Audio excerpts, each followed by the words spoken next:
ఓం సదాశివసమారంభాం వ్యాసశంకరమధ్యమాం అస్మదాచార్యపర్యంతాం వందే గురుపరంపరాం.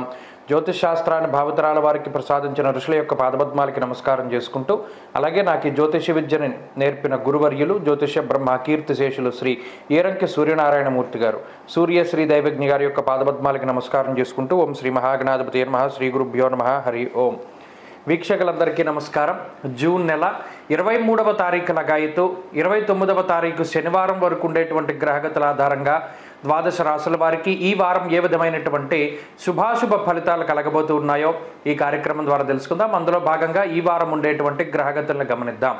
ముఖ్యంగా ఈ వారంలో శుక్రబుధ రవులు మిథున రాశి యందు, వృషభమందు గురుడు, మేషరాశి యందు కుజుడు, మీనమందు రాహువు, అలాగే కుంభరాశిలో శనేశ్వరుడు.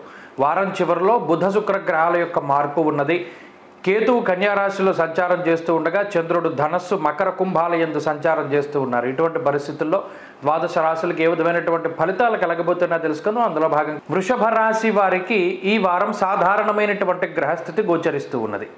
గత వారాలతో పోల్చుకుంటే ఇటు ఈ రాశిలోనే సంచారం చేస్తూ ఉన్నటువంటి గురుడు, వ్యయమందు కుజుడు కొంత ప్రతికూలమైన ఫలితాలను ఇస్తూ ఉన్నప్పటికీ కూడా రెండవ స్థానమందు శుక్రబుధులు, అలాగే చంద్రుడు ఈ వారంలో కొంత వారం చివరిలో అనుకూలిస్తడం లాంటి అంశాలన్నీ కూడా కొంత మిశ్రమంగా గోచరించినప్పటికీ శుక్రబుధుల యొక్క అనుకూలత, అలాగే లాభమందు రాహు యొక్క స్థితి, ఇవి ఈ రాశి వారిని చాలా రకాలైనటువంటి సందర్భాల నుండి బయటపడేస్తాయి.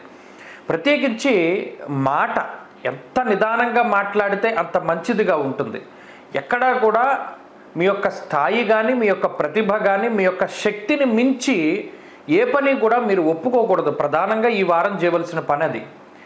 ఏదైనా ఒక విషయం వచ్చింది, ఎవరికైనా భరోసా ఇవ్వాలి లేదా సహకారం చేయాలి, సహాయం చేయాలి అన్న సందర్భంలో మీ యొక్క శక్తిని తగ్గట్టుగానే వారికి అభయం ఇవ్వాలి లేదా వారికి మాట సహాయం చేయాలి తప్పితే శక్తిని మించి చేసేటువంటి ప్రయత్నాల వల్ల మొదటికే మోసం వస్తుంది, మీరే ఇబ్బంది పడతారు.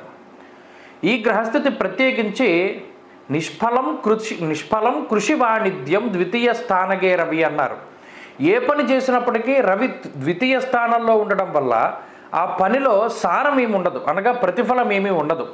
ఎంత కష్టపడి ఒక పనికి పూనుకుంటారో, ఆ కష్టపడి పని పూర్తి చేస్తారో, అయినప్పటికీ కూడా దానికి రావాల్సిన ప్రతిఫలం రాదు. ఇది ఒక్కటే ఈ వారం ప్రధానంగా ఇబ్బంది పెడుతుంది.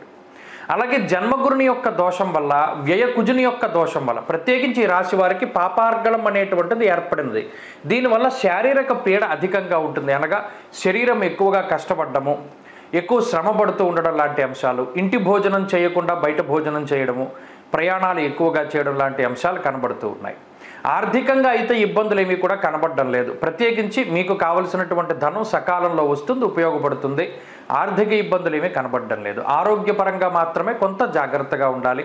మానసికంగా కూడా కొంత జాగ్రత్తగా ఉండవలసినటువంటి సమయం. ఇక ఉద్యోగ వ్యాపారాల పరంగా వృషభ రాశి వారి యొక్క స్థితిగతులు ఈ వారం చాలా మెరుగ్గా ఉన్నాయి.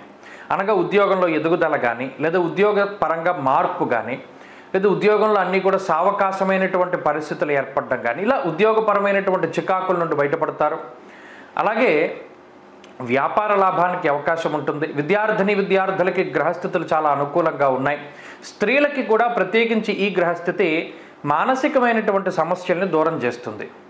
దృఢమైనటువంటి పట్టుదల, సంకల్ప బలాన్ని ఈ గ్రహస్థితి ప్రసాదిస్తుంది. వృషభ రాశి వారి వారం మరింత అనుకూలమైనటువంటి ఫలితాలని సాధించడానికై గణపతి ఆరాధన చేస్తూ ఉండడం చెప్పదగినటువంటి సూచన. ఈ వారంలో కలిసి వచ్చేటువంటి రోజు శుక్రవారంగా చెప్పవచ్చును. అదృష్ట సంఖ్య 1, అదృష్ట వర్ణము తెలుపు. తదుపరి మిథున రాశి.